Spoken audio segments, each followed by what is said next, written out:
Pak Asrul Sani soal proses tahapan seleksi pimpinan KPK, kita kan juga punya harapan yang banyak ini ya pada para Sri Kandi ini. Jangan sampai kemudian ekspektasi publik itu hancur itu dengan melihat sosok-sosok yang dianggap mencerahkan, Pak Asrul Sani. Ya, saya melihatnya kan seperti ini. Kalau kemudian sosok yang katakanlah pada akhirnya itu merupakan produk akhir dari tim pansel yang 8 orang yang akan dikirim ke DPR itu, kan seperti apa, kan tergantung juga dari siapa pendaftarnya. Nggak bisa juga disalahkan panselnya menurut saya.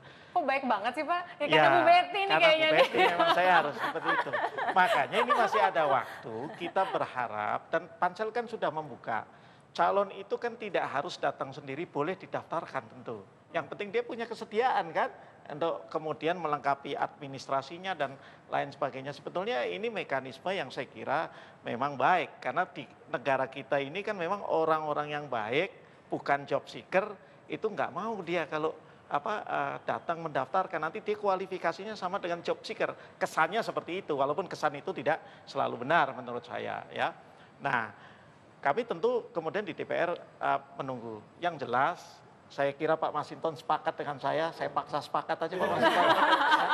Bahwa kami melihat ya bahwa pansel ini masih bekerja on the rule, on the track juga, begitu kan.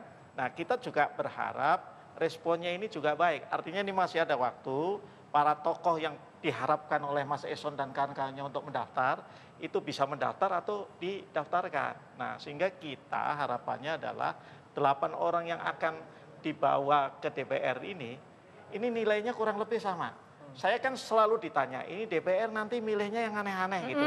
Biar nggak aneh-aneh, 8 itu kalaupun nilai, jangan ada yang katakanlah skornya 95, yang ini 65. Nah, nanti Pak Masinton dan saya, kalau milih yang 65 dimarahin sama publik gitu loh. Kalau bisa Tapi 80 rata gitu ya. Kalau katakanlah misalnya 85 ya, kalaupun beda ya 80, 83, 85. Tapi jangan terbaik. 85. Jadi siapapun yang kepilih, responnya ya akan oke. Akan oke. Pak Masinton.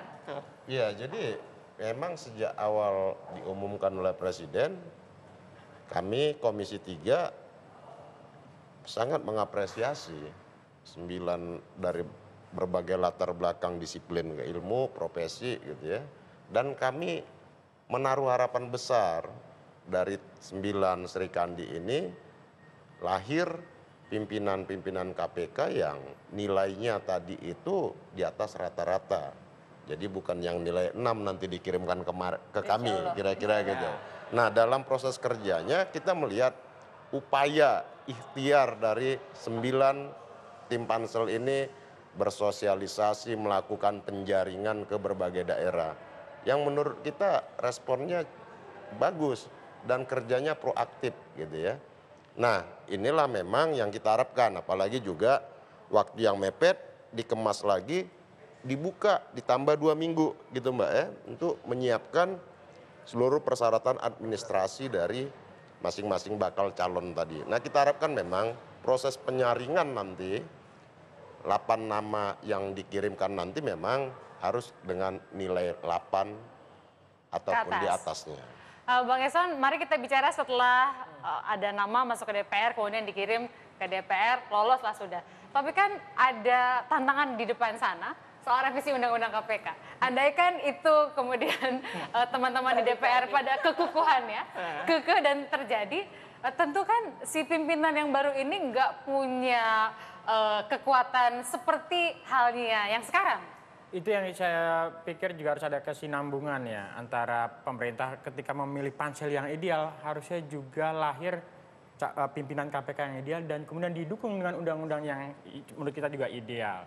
Nah, sejauh yang kita catat memang ya saya agak khawatir begini.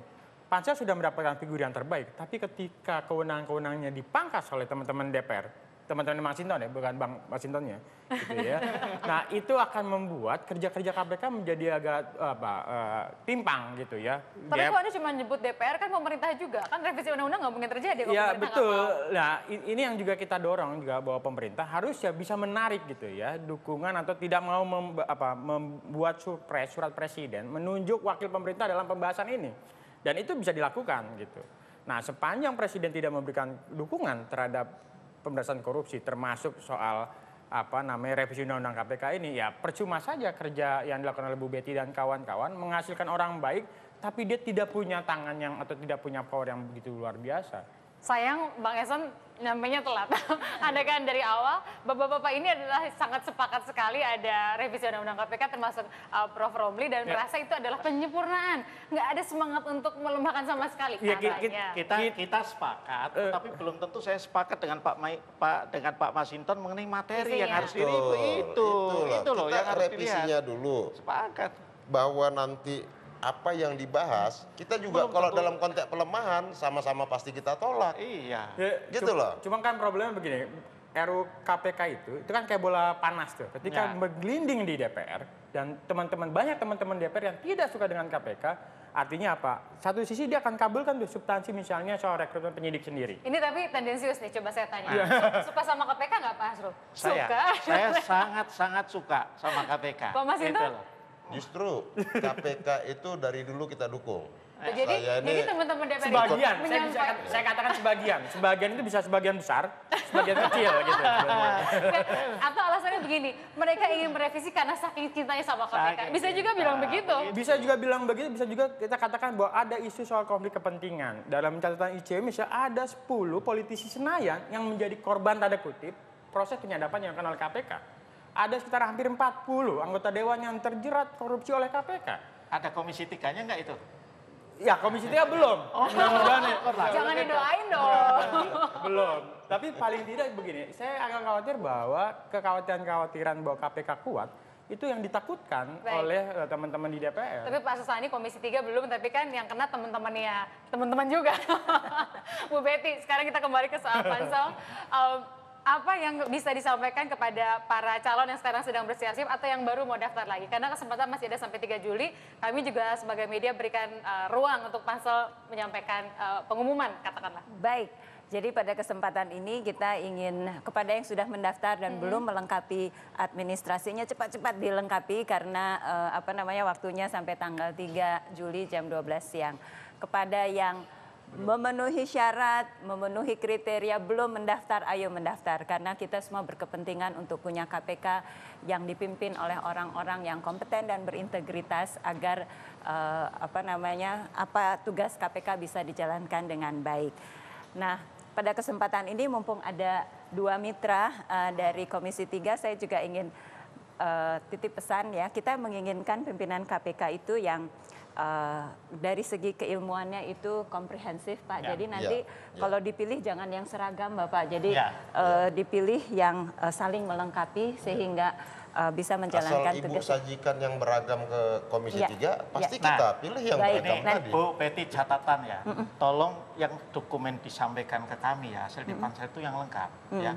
Kadang-kadang yang kemarin saya lihat itu terlalu singkat, sehingga bingung ini yang baik ini karena tidak pakai ranking kan. Yang baik ini mana ini antara A dan B gitu loh. Nah ini tolong sebaik mungkin. Insya Allah kita menyampaikannya ada keahliannya Pak. Betul. Ini keahliannya ini keahliannya ini keahliannya ini sehingga ketika dipilih itu bisa saling melengkapi sehingga bisa menjalankan tugasnya dengan efektif. Jadi maksudnya Bu Betty kan Komisi 3 komisi hukum, tapi yang dipilih jangan cuma orang hukum doang gitu. Iya, asal disajikan ke kita itu berbagai macam spektrum.